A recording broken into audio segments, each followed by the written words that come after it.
Everyone has an idea about how life would be easier. If everyone would be like me, life would be perfect. Yeah, if everyone would love everybody like me, then life would be easier. You just said it. If you resonate with everyone and think, I just repeat you. You see, when I say it, it sounds funnier. If you say it if you tell it to yourself, it sounds very, very profound. But if I say it in my voice and sing it, suddenly it becomes a joke. It is a joke. Whatever one thinks is a joke anyway. So what? See, anything is as important depending on what importance you give. I think nothing is important. Yeah, so nothing is important. Nothing has got any meaning. That's my importance. I give importance to nothing. Yeah, so it's the same importance. So it all depends on each person. What I just said, you see, when I say it, it's and when she says it's all the same, it's totally different. Right, yeah. Totally different. Fantastic. I'm bad. I'm very bad. So what? What's the difference? Okay. Any other idea how the life should live life? No? Loving, caring, not? No?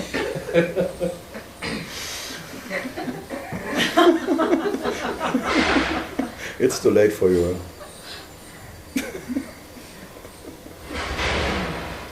I would rather hate someone. Yeah, when you're honest, I told you. Everyone who wakes up in the morning wakes up not because he wants to wake up. And then he tries to love everybody, because why do you have to try to love somebody if they would not be hating everybody?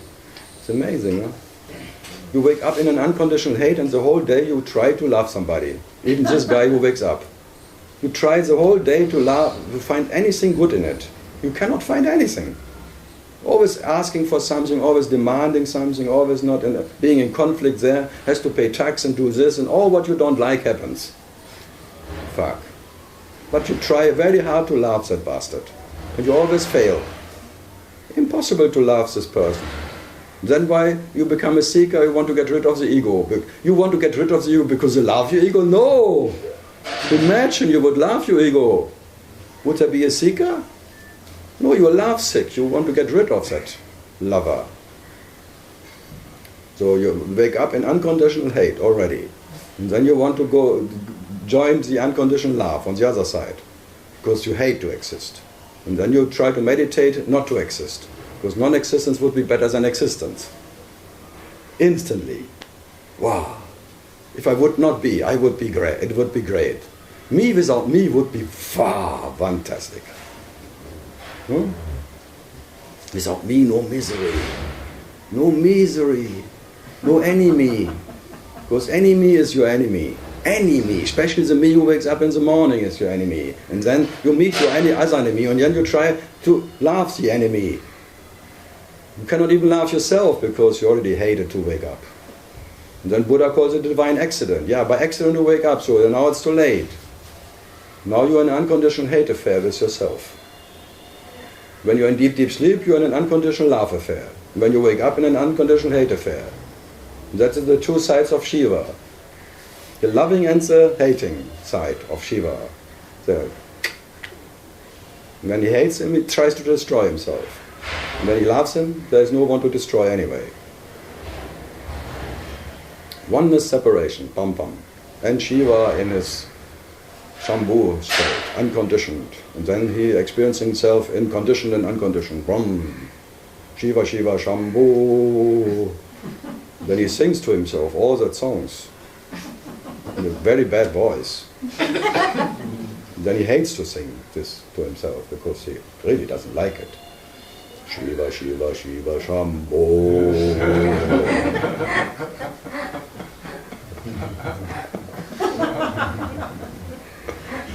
And then celebrating every no moon in the month is Shiva Ratri moon, that no moon is better than any moon.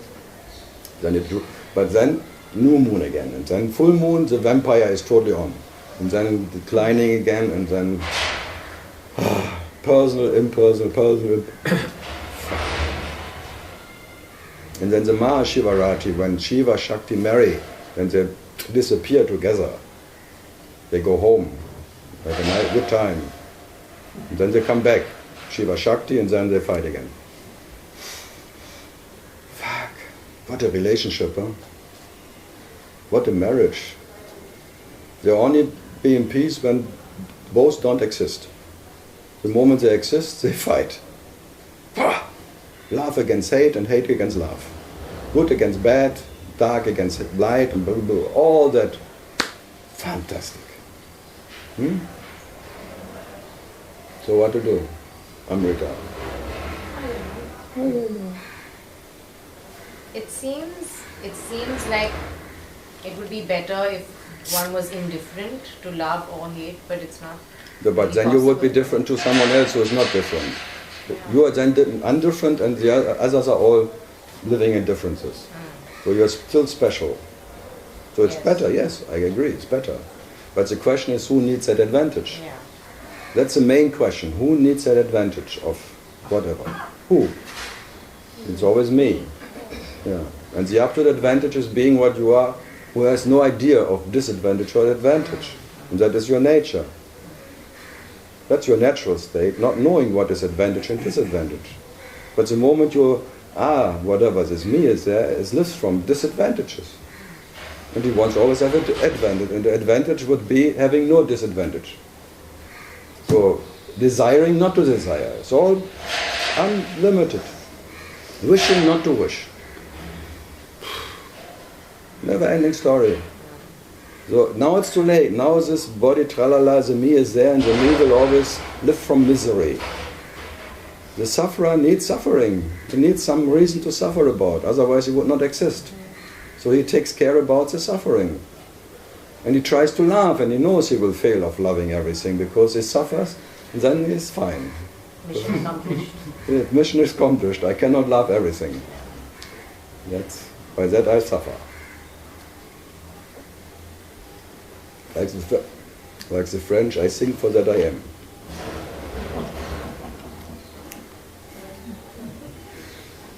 So there's no love at all. What? No, in the dream there is. In reality you can say there is neither love or no love. And that's why they call it, the nature of love doesn't know any love. But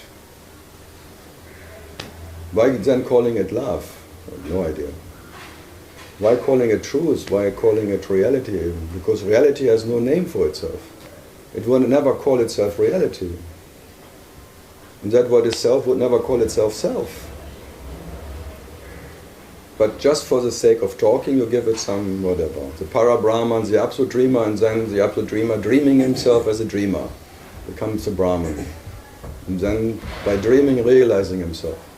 So reality, realizing itself as a realizer, realizing what can be realized, but already the realizer is part of realization. It's not reality. It's same. Like Jesus again says, me and the Father is one, but I'm not the Father. Or me and Spirit is one, but I'm not Spirit. Me and man is one, but I'm not man. I am that. He calls it heart, but I would not call it anything.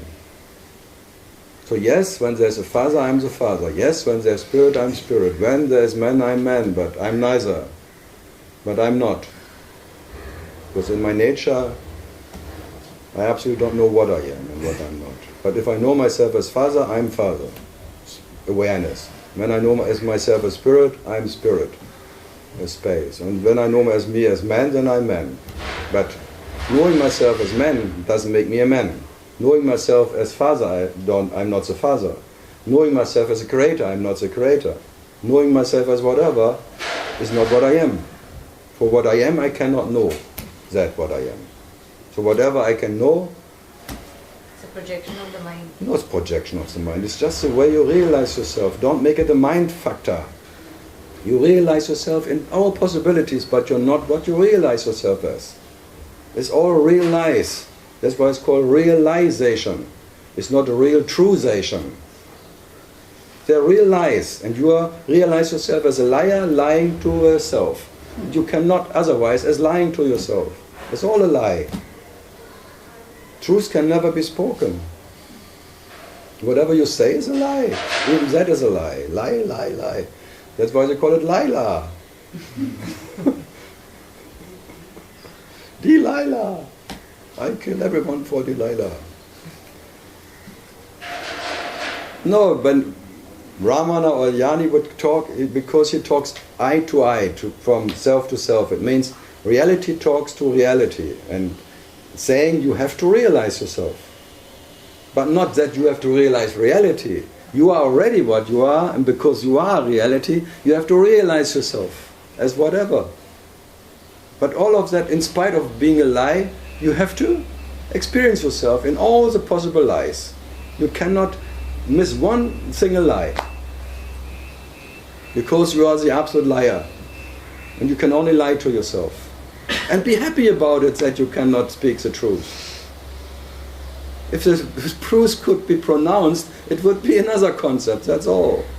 So be that what is pronouncing everything, but you can never pronounce what you are. So what's the problem? That's the beauty of your nature, that it cannot be known, not even by yourself. And it never needs to love anything. It never has to adore anything to be what it is. You're always in spite of all that. Never because. And who wants to rule the world? You already rule the world by dreaming it. It's too late now. You're responsible absolutely, but not relatively for any of these little things. Now to fix something what is already done, it's too late. What it was in the Bible, God finished the world and he looked at it and he said, it's good. Okay. So he was pleased by himself. But now God's sitting here and trying to fix it again. Because he was so fucking exhausted of having created everything that it was good, because there was no tendency left of any energy to create anything, not even anything, so it was good. But now you have enough energy to try to fix it again. Fixer. Fix and foxy.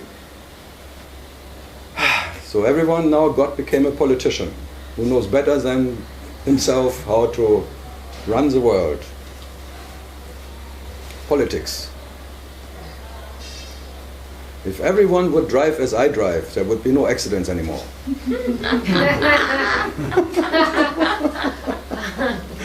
Everyone behind this thing is the best driver ever. Everyone. I think that every time I sit behind and all the rest are driving bad.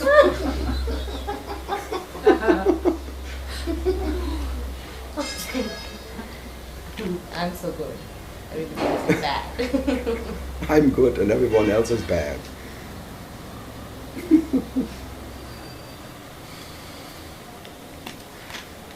Good. Shelley. Yes.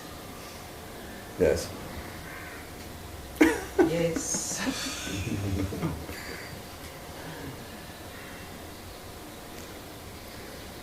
Prima. Any special experience in Tiro? It's awesome. Yeah? First time I took the Deepam. Ah, Never attended the Deepam. you walked around with 2 million people. Yeah. You were that. It's really nice. Yeah, you become one with the flock. Huh? I became There's no one walking anymore. I had this when I was 18 in the military. Walking 20 kilometers a night and then like in a marsh, marching, and then you don't exist, you sleep even. You don't even march. Only when the front, this one says stop, and then everyone is with a helmet. Bum, bum, bum, bum, bum. It's like waking up. Bum, bum, bum. So I like military. Because I didn't have to milk cows.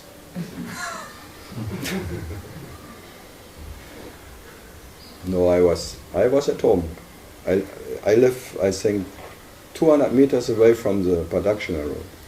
So I felt everyone. And I had my excuse. I never did it anyway, but now I have a good excuse not to run. I think I keep it forever, I think.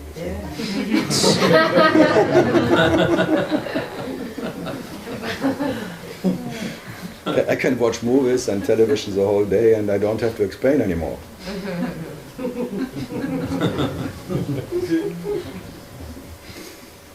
Put it on when you go go through airports and you can get a wheelchair. That's the worst experience ever. Is it? Oh, fuck it. It's not. Don't do it. Oh, okay. Take it off for airports. No. But don't do it. They put you in the bus and sing, and you have to hop on the junk like kangaroo, tralala, and then going up there to there's this ramp, and then one in front of you, one behind, and you're really in the hand of God. Then you're out of control. Totally out of control, and you see they have no power. These two small boys trying to grab them. You know, any moment they can let go.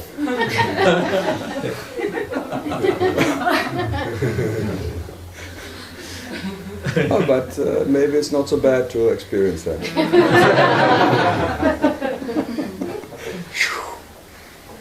No, it's and the wheelchairs in India are not so. They're not German wheelchairs. I never experienced German ones, but the Indian ones, if the Germans are the same, I rather don't. So. But you get his own line. You think. I had to wait half an hour before they put me in, because there was Everybody one else goes before, first. and then he goes and brings the other one there, and then he comes back and puts you through.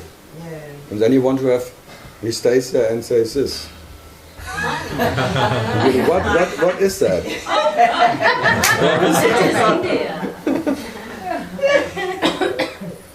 The airline and whatever around the world, they pay this guys really well. Yeah. And in India they just buy tip. Yeah. And you are okay. Yes.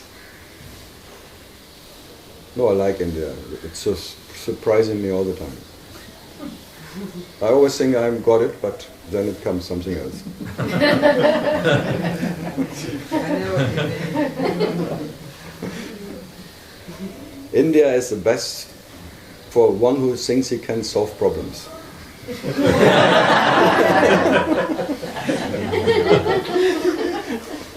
Here you don't even start, because there's so many. You look around, it's annoying. If you cannot become a lazy bastard, a yani in India, you can never get it anywhere.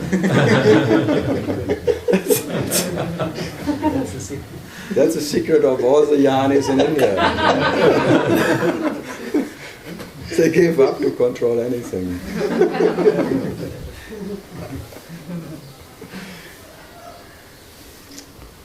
So,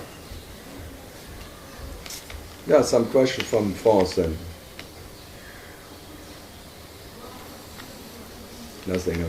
Yeah?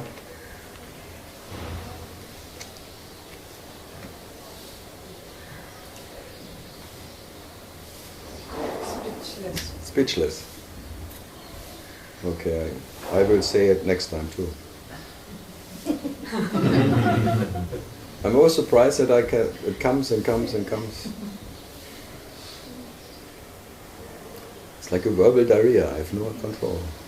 Well, something pops. Donc, identification. It's a nice word. Yeah. And then you look for a doctor, a dentist who makes your root treatment. Because you have an identification, and then you look for a good doctor who makes your root treatment. Because you want to be non-identified.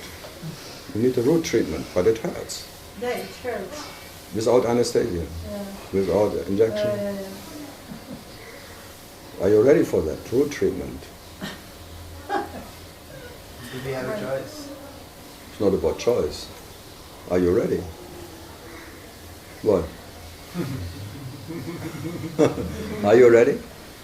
Sure. look who is speaking. When it happens, when it really then comes, and they will start whining and jammering again. Let it come. Let it come. It's like, okay, I will marry tomorrow. Are you ready for that? Are you ready for whatever comes? You are not. You have a big mouth, that's all.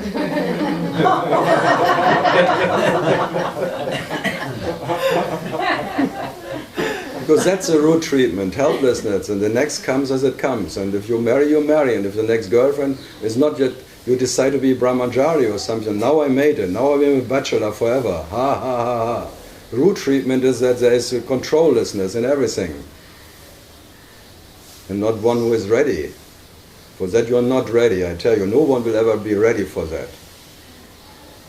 No one needs to be ready. That's the beauty of it. It comes anyway. So it comes. I'm ready. Let it come. Bring it on. Let it come to Let it come. No. That what says I let it come is never ready. And that what you are doesn't need to be ready. In between there is no bridge. There is no connection. The big mouse always has a big mouse. And when it really happens, then comes again, yammering forever. Oh, poor me, why me? Why not the other one? Yeah, Amrita, do we know that?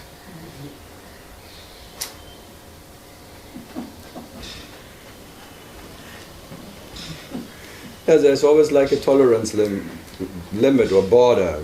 Then it's crossed and then you start yammering again. There's an acceptance thing and then pam. As much as you try to be tolerant and accepting everything, it will be broken. There's a good song of Johnny Cash, God will cut you down. He will show you how much acceptance you have. Ha ha ha ha. What is your tolerance worth? Nothing. Yeah, Jari?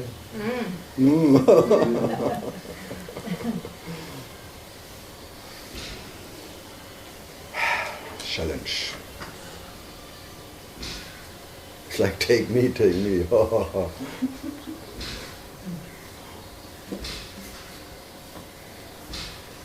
Angela, are you ready?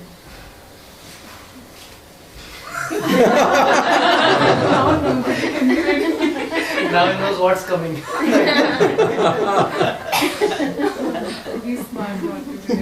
Are you ready for the next wife?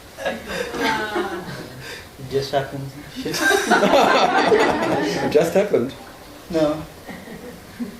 I just said shit happens. So that will be the next one, you know that.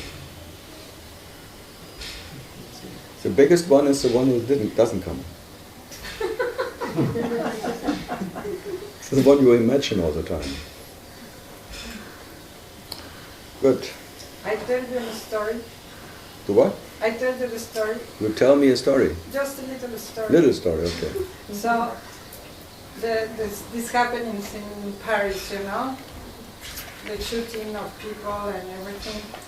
Yesterday there was a concert again, the same. Again? Mm. To raise money. More The shooting. concert. Not more shootings. They just made a concert. Yeah, the same place, the same band with you two together, Yeah. just to show we are not afraid. And then they came and showed No.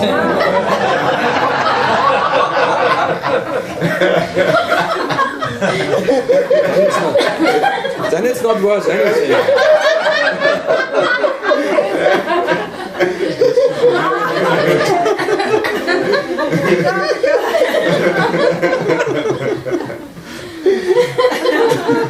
No, it has been tough.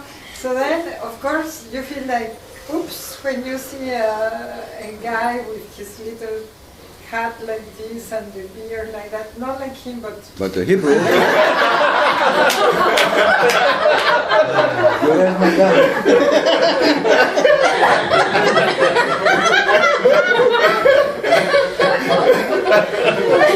You mean a Hebrew? The Muslim people, you know, like a hat like this. He is not Like Muslim. white He is not Muslim. No, I know.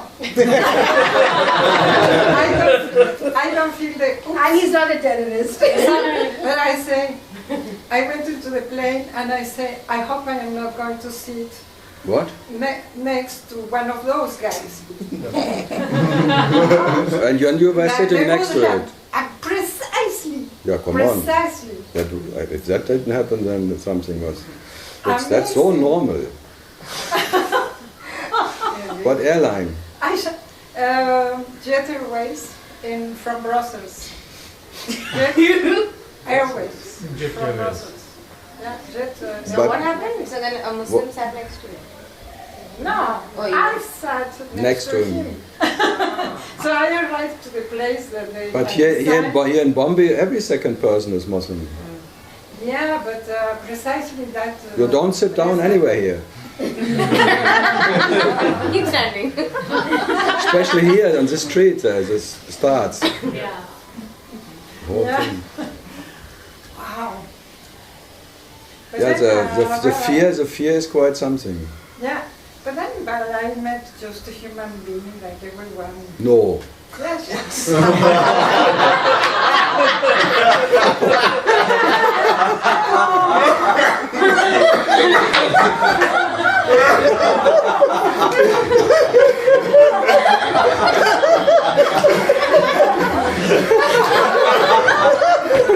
What a surprise!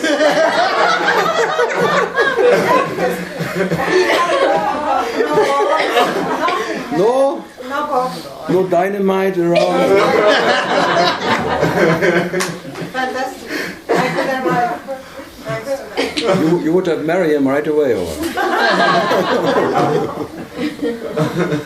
No, I did not know Muslim cannot hear music, cannot see movies, cannot have fun.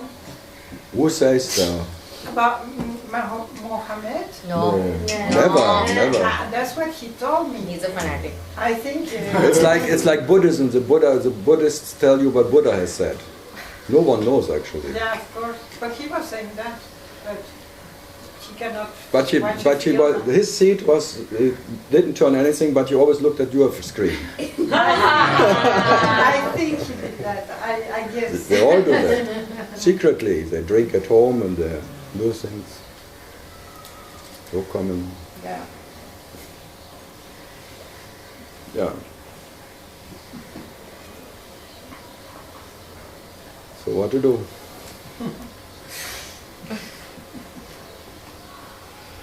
I wanted to invite him to come here, but he will not have fun anyhow. I had one in Hamburg. There was from Persia, I think, a lady who was a Sufi master or something. And then she was listening first, and then until the last 5 minutes she invited me to come to Persia for talking.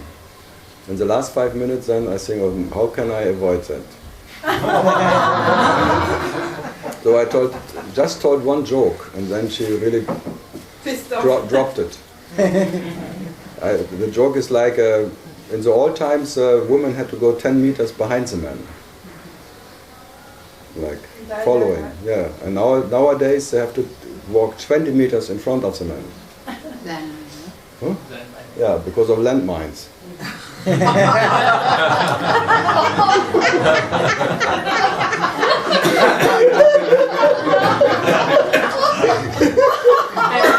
And suddenly the Sufi master was not the Sufi master anymore. The tolerance was gone. She was woman suddenly. Suddenly she was a woman, and you don't tell jokes about. No, it's like just checking out the limit, and it was so short, just this harmless joke you can laugh about. She drops the invitation right away.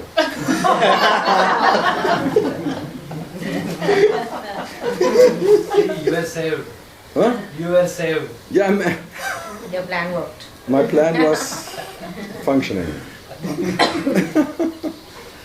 So in that sense, no. It's all a play in that. Good.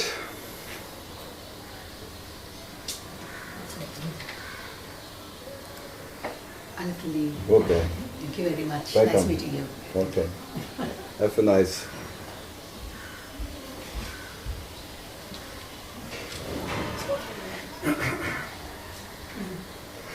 Good. Still nothing? Still nothing? Still nothing. No, still now something. Now something? Okay. But when you were mentioning that each time you expand your limit of acceptance and tolerance, God will break it down. We will make sure that it breaks down. So what do we do? Try harder. Try harder. That's like the Buddhist techniques, like trying to, compassion. To get compassion with everything. They always fail. All the techniques are made that you fail. So whatever you do, even thinking and intelligence and all what the techniques they do, like being good and doing goods and good deeds and all of that, that you just fail. It's all about failing. And you fail and fail until the energy of trying is exhausted. And then you rest in that failing, being the absolute failure, which Buddha was. He failed totally. And by failing to become good, becomes the absolute failure, because goodness cannot be good. The nature of goodness is being good, but no one is there and could be there who could be good. By that he kills the ego. But not by succeeding. By failing to get rid of the ego drops. It's a paradox. Like Ramana was pointing, you have to be in spite of the phantom. If you are killing the phantom, there's still one phantom too many who killed the phantom. That you make the phantom real. By you succeeding to get rid of the phantom becomes real. By you failing to get rid of the phantom, and being in spite of the presence or absence of phantom, you are that, which is not needing any absence or presence of anything to be what it is.